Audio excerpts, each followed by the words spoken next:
All right. Hey, Selena. Hey, Um, Becky. all right. I'm so glad that you are able to spend a little time with me today. I know we've got a lot of extension agents, educators interested in financial education, economic education, even maybe. And I wanted to figure out how to help them understand what the council, the Mississippi Council on Economic Education, is up to, what it is, and what y'all do, and then how we might partner better. So if you could tell us about the council and all those good things, and then we'll talk about ways that we might be supportive. Okay, that sounds awesome. I think one of my favorite things about life and about what I do is the ability to partner with other people and other organizations that have similar goals and objectives. So this is truly exciting for me. So the Mississippi Council on Economic Education, which you'll sometimes just see as MCEE, we're a nonprofit organization in the state of Mississippi with a mission to increase economic and financial literacy. But specifically, we do that primarily through teacher training, kindergarten through 12th grade teachers, educators. We train them on various curriculum and content and things of that nature. And as you know, you are one of the trainers for MCEE, one of the instructors, faculty members.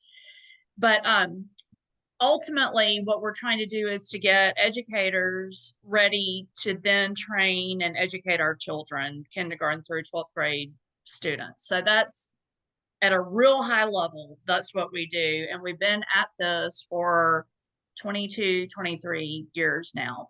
The office is actually based out of Jackson, but we serve all educators across the state, public, private, parochial, homeschool. Like, we don't care. If you're an educator of a child that's kindergarten through 12th grade, then you're part of our stakeholders and we want to serve you.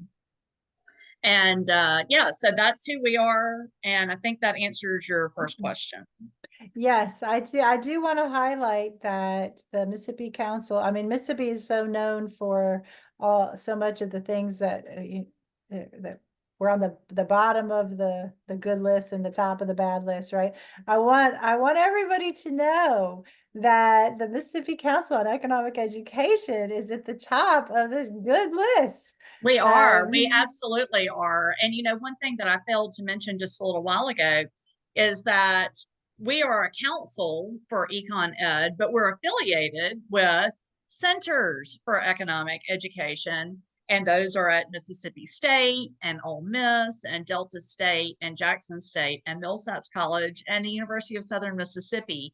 And so when we are accepting those pats on the back, you know, for being awesome. It's the whole network that's awesome, and the work that we do and how serious we take our jobs. And um, we literally, you know, I tell people all the time, I'm like, I promise you, I'm not trying to brag, but you need to know that we do a really good job with this in Mississippi, and we do it with very limited resources.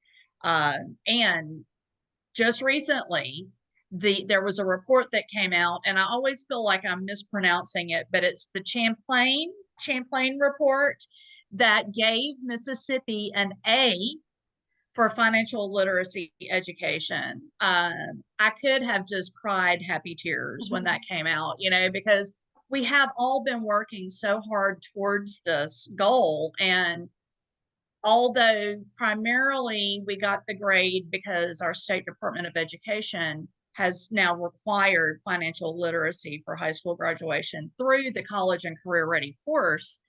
This network of MCE and network, you know, the centers and whatnot, we're the ones who are training the teachers to teach that content. And we helped write the framework for that course. And we are the ones who have gone out and tooted our own horn nationally so that people all over the United States know what good things are happening here. Because if I have a friend that says it's a sad dog that won't Wag its wag his tail. own tail. Is that what it is? Or a sad Yes. dog that won't bark in his own backyard or Yeah, whatever, exactly. And so I truly believe that we need to be telling people, not just in the state, but all over the country, how we're doing this and what the best practices are here in Mississippi, and just what a good job everybody is doing to make this work, so that ultimately what we want is for Mississippi to be a better place to live. And that requires so many things, but one of the things that's required is an educated population on how to manage their finances. So, yay, Mississippi. Yay, awesome, great job. Yeah, so there's so much overlap. So a lot of our extension educators are already in classrooms in a whole different number of capacities. A lot of them have been doing the Welcome to the Real World budget simulation. Yes. So I hope that that's an avenue that we might be able to expand as well. I and then I think there's just a lot of overlap with even with 4-H. Mm-hmm. And so some of the programming that the council has could be used in clubs across the state as well. And Right. our volunteers, I think that we could, there's an opportunity to be training more of our volunteers. But I want to ask you the question, well, how could Extension be supporting the current efforts of the council Yeah. now? Mhm. So before I tell you that, I want to say that I love the real world fairs. I think they're amazing. We have partnered with the extension agents on occasion. It's been a little while, but we used to Yeah. partner with the organization to either I would come in and be a volunteer for them, or we can help get into classrooms perhaps. But anyway, I think those events are really worthwhile, especially when the student income and job that they're assigned are related to their GPA. So, because a seventh grader may not totally get why doing their homework is important, but when you're able to say, well, because you don't do your homework and your grades are poor, and you're more likely to have one of these jobs where you're making low hourly rates of pay, I just have to think that that changes some of their thought process. But anyway, so, and I would love to partner with those activities around the state if I can add any value to it. But specifically, what I would love for us to work together on right now is the stock market game. And so that is a program that is actually, as I like to say, owned by the SIPMA Foundation, and they're based in New York. They are the owners of that, but then they contract with organizations at the state level to be the delivery of the program. And in Mississippi, MCEE is that organization. What the stock market game is it's a simulation game form, let's have a good time competing and learning at the same time. But students are on teams of 3 to 5 per team, and they are given 100,000 virtual dollars to invest. And I want to be real clear that what we're not promoting is day trading. All right. Like, that is not what this is all about. What Right. this is about is teaching young people how the markets work, and what a company is, and what does it mean to be privately versus publicly owned, and the importance of investing, and it really understanding the fact that the shoes that they have on their feet came from a company that they could actually be part owner in, whether it be via individual stock ownership, or what most of us do is buy into mutual funds, because that's personally a much better option, I think, because it reduces your risk. um but anyway, so that is what's happening. And historically, this has only taken place in during the traditional classroom during the day. But as times change and things change, and we're trying to be more creative about how we ultimately reach young people, then we have to be open-minded and know that this type of learning can take place in so many different avenues. And so our first kind of try, which we haven't made a lot of inroads with, are just after school programs, when kids go, because the stock market game is for grades 4 through 12. That is an important point. But so after school programs, and then Becky, as you and I were talking, you said, well, maybe we have some agents Right. that would be interested in this, and which I think is an amazing idea. And we will show you what to do. We will help you learn what to do. We have a online on demand 5-hour training that we would be happy to give any of your agents access to, 4-H leaders, whoever. And then once you do that, you have everything you need to go straight into the stock market game and pull down the resources that are there. You don't have to create anything. There are lesson plans, there are videos, there's a quick syllabus. So if you're thinking, well, I just have access to these young people for a limited period of time, how can I do this and do this efficiently? There's no cost to anybody to participate. And we are right now this spring semester. So there are 2 trading sessions. Actually, there are 3, one in the fall, one in the spring, and then a year-long trading session. Okay. So at right now, what you could do is you could sign up for either the spring trading session, which ends early April, or you can sign up for the year long that doesn't end until the end of May. So it gives you a little bit more time. But we have been funded by the FINRA Education Foundation specifically to reach children of color that are living in high poverty communities.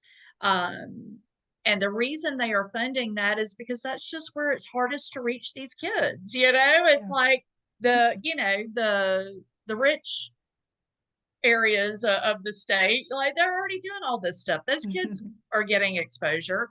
And so they funded us so that we could help incentivize educators in these areas to want to implement the stock market game. And so Becky, as I have mentioned to you already, I am willing to extend those financial incentives to anybody that's in your network that's able to integrate stock market game. And the incentives are $20 per team that you have actively playing the stock market game. And so I don't know, I don't know how many students your folks have access to, but it does cap out at $500 a trading session. And I paid out a lot of $500. We're actually sending them via Amazon gift cards, but you can buy practically anything you want, I think, off of Amazon these days. And so what your agents would do is they would get a little bit of training. They would teach the stock market game to their students. Then we collect data at the end that lets us know how many young people you've accessed. We have the ability to go in and see the portfolios to make sure that they were actually trading and active. And then once you provide us with the data on the other side, then we issue the Amazon gift cards. So I paid out over $13,000 at the end of the fall trading session. Nice. I expect to pay out a lot more than that in the spring because Jessica Lewis, who is our stock market game coordinator, told me we've got 80 teachers signed up to play, and a lot of them are new to the program.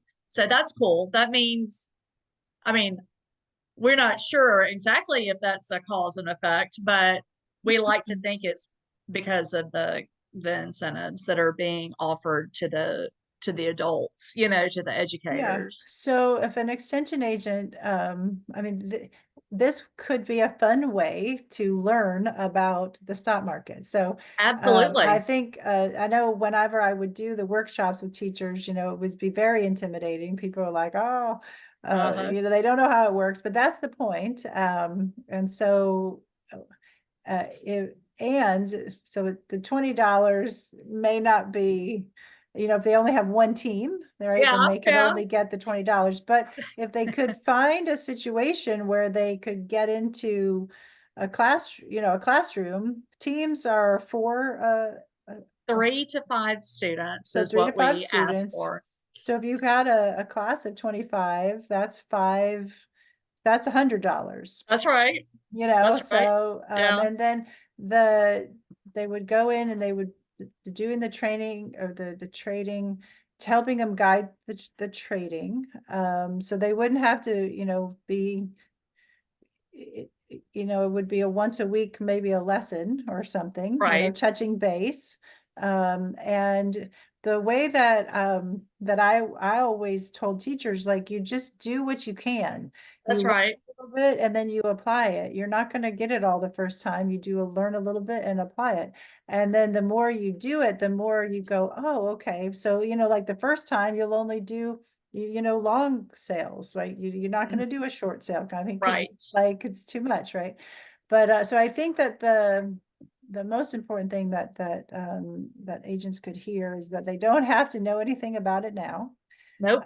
But this could be a fun way for them to learn about it, and to make a little cash. That's right. A little That's bit of right. cash. Yeah. I mean, Okay. that is it in a nutshell. Okay. Okay. And then Oh, the training is online, and they can do it their own time. And it's about 5 hours that it takes to go through the modules. that's correct. Okay. Yeah. And And and send so you. I would expect that with this interview recording, perhaps you'll share some links, but Right. just if you're listening, all you have to do is go to our website, which is mscee.org. So Mississippi Council on Economic Education, mscee.org.